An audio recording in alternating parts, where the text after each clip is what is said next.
Estamos en el capítulo 26 de la Confesión Bautista, que nos habla acerca de la iglesia, y hoy vamos a leer el punto número 4. Tomen sus confesiones y vamos a abrirla en el punto número 4. Dice así: la cabeza de la iglesia es el Señor Jesucristo, en quien por el designio del Padre todo el poder requerido para el llamamiento, el establecimiento, el orden o el gobierno de la iglesia está suprema y soberanamente investido. No puede el Papa de Roma ser cabeza de ella en ningún sentido, sino que él es aquel anticristo, aquel hombre de pecado e hijo de perdición, que se ensalza en la iglesia contra Cristo y contra todo lo que se llama Dios, a quien el Señor destruirá con el resplandor de su venida. Este punto, hermanos, como se han dado cuenta, ha sido un punto muy controversial a través de todos los tiempos después de la época de la Reforma. Y esto pasa porque la Escritura nos habla acerca de que Cristo es la cabeza de la iglesia. No puede haber un sustituto para Cristo. La Escritura nos habla claramente de que Él es el fundador de la iglesia, Él es la cabeza, y como tal es como nosotros debemos de considerarlo así. Sin embargo, la Iglesia Católica ha tomado su papel dentro del cristianismo como que ellos son la cabeza de la iglesia, como que ellos son los únicos que tienen la autoridad sobre la iglesia de Cristo, pero la Escritura nos habla claramente de que es Cristo el que es cabeza. Aunque vamos a ver ahorita, vamos a ver primeramente, hermanos, qué nos dice la Escritura acerca de que Cristo es la cabeza, para posteriormente poder ver a ver si realmente pudiéramos considerar al Papa como el anticristo. Esto es lo que tenemos que verlo también nosotros, tenemos que verlo también a la luz de las Escrituras. No podemos nosotros ser insensibles a esto, ni también decir o tener argumentos que no sean bíblicos para tomar alguna opinión sobre esto. Vamos a abrir nuestras Biblias en Colosenses capítulo 1, Colosenses 1, versículo 18. Vamos a ver entonces qué nos dice la Escritura acerca de quién es la cabeza de la iglesia. Colosenses 1, 18. Hay muchos pasajes que la Escritura nos habla acerca de esto, pero no lo vamos a ver todos. Si ustedes se fijan ahí en sus confesiones, hay muchos versículos que nos dicen. Vamos a ver únicamente algunos. Colosenses capítulo 1, versículo 18 dice: y Él es la cabeza del cuerpo que es la iglesia, hablando de Cristo, el que es el principio, el primogénito de entre los muertos, para que en todo tenga la preeminencia. Entonces, claramente la Escritura aquí en Colosenses nos dice que Cristo es la cabeza de la iglesia. Vayan a Efesios capítulo 4, Efesios capítulo 4, versículo 11.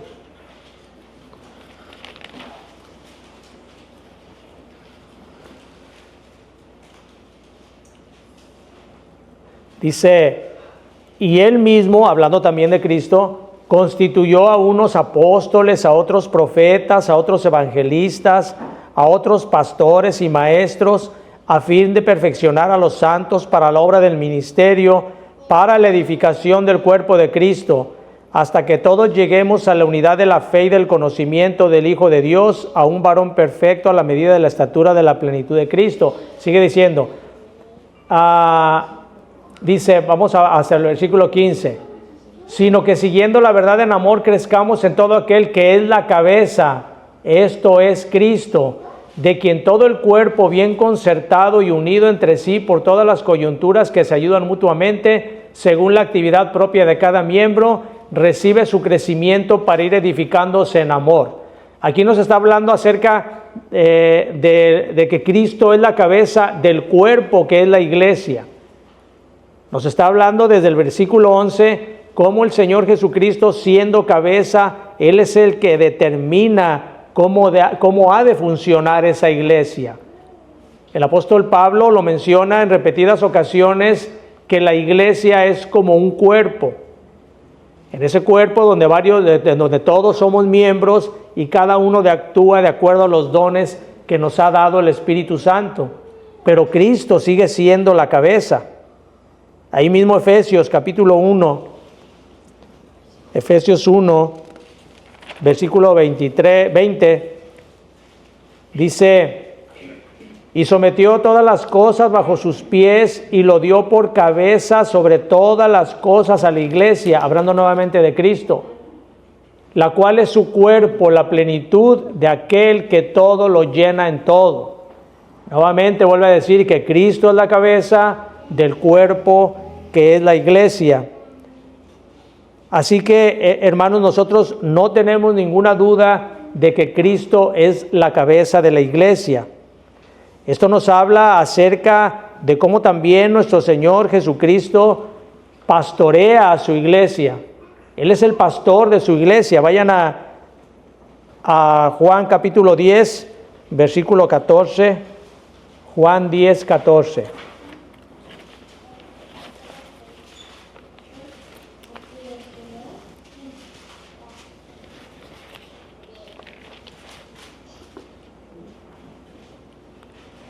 Dice, yo soy el buen pastor y conozco mis ovejas y las mías me conocen.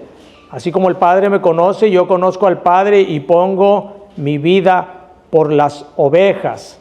Lo sigue diciendo, también tengo otras ovejas que no son de este redil, aquellas también debo traer y oirán mi voz y habrá un rebaño y un pastor. Esto es entonces la iglesia, hermanos.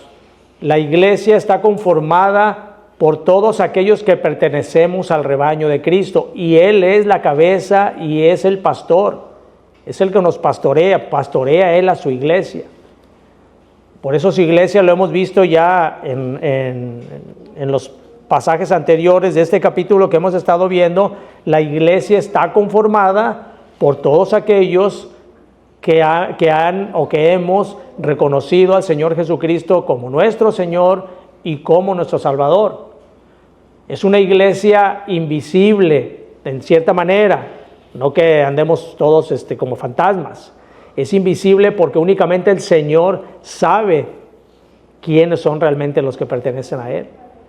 En una iglesia, como nosotros conocemos a la iglesia, en una iglesia como esta, o en cualquier otro tipo de iglesia, nosotros no sabemos quiénes son salvos.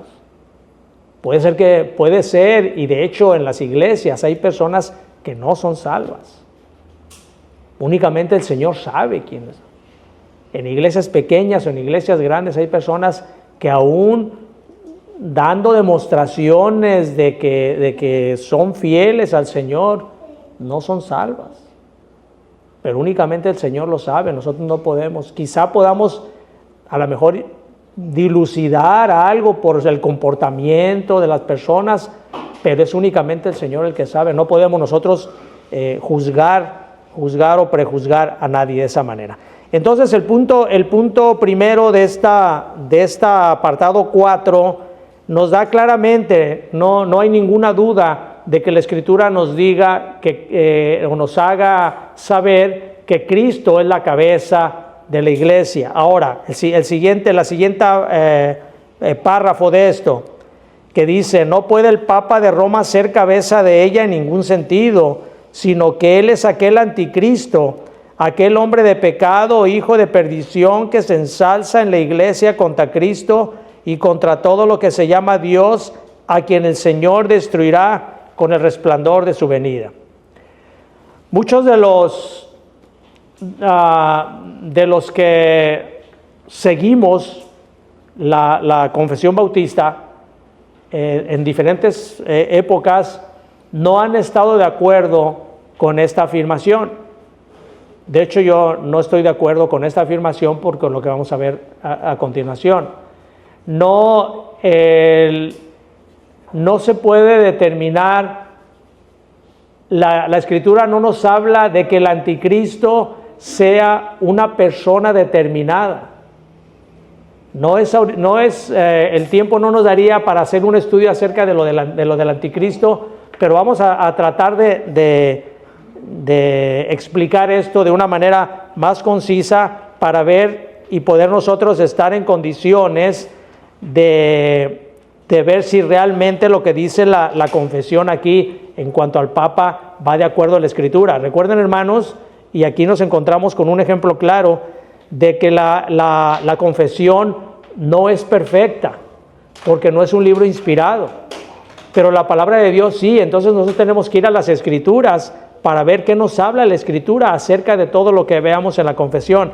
Miren, vayan a 2 Tesalonicenses,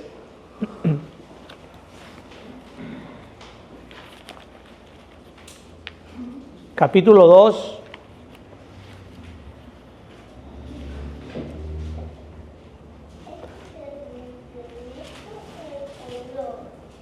Y les voy a leer hasta el versículo 9. Dice: pero con respecto a la venida de nuestro Señor Jesucristo y nuestra reunión con Él, os rogamos, hermanos, que no os dejéis mover fácilmente de vuestro modo de pensar, ni os conturbéis ni por espíritu, ni por palabra, ni por cautas, como si fueran nuestra, en el sentido de que el día del Señor está cerca. Nadie os engañe de ninguna manera, porque no vendrá sin que antes venga la apostasía y se manifieste el hombre de pecado, el hijo de perdición, el cual se opone y se levanta contra todo lo que se llama Dios o es objeto de culto, tanto que se siente en el templo de Dios como Dios, haciéndose pasar por Dios. Fíjense bien, Tomen nota de esto. Se siente en el templo de Dios, haciéndose pasar por Dios. ¿No os acordáis que cuando yo estaba todavía con vosotros os decía esto? Y ahora vosotros sabéis lo que lo detiene, a fin de que su debido tiempo se manifieste. Porque ya está en acción el ministerio de la iniquidad, solo que hay quien al presente lo detiene hasta que él a su vez se ha quitado de en medio. Y entonces se manifestará aquel inicuo, a quien el Señor matará con el espíritu de su boca y destruirá con el resplandor de su venida. Inicuo cuyo advenimiento es por obra de Satanás, con gran poder y señales y prodigios mentirosos, y con todo engaño de iniquidad para los que se pierden, por cuanto no recibieron el amor de la verdad para ser salvos. Por esto Dios les envió un poder engañoso para que crean la mentira, a fin de que sean condenados todos los que no creyeren la verdad, sino que se compadecieran en la justicia.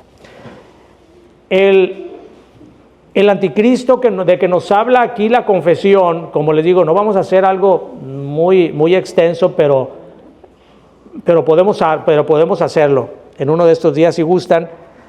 Pero vamos a ver nosotros que los que redactaron la exposición bautista se basaron en este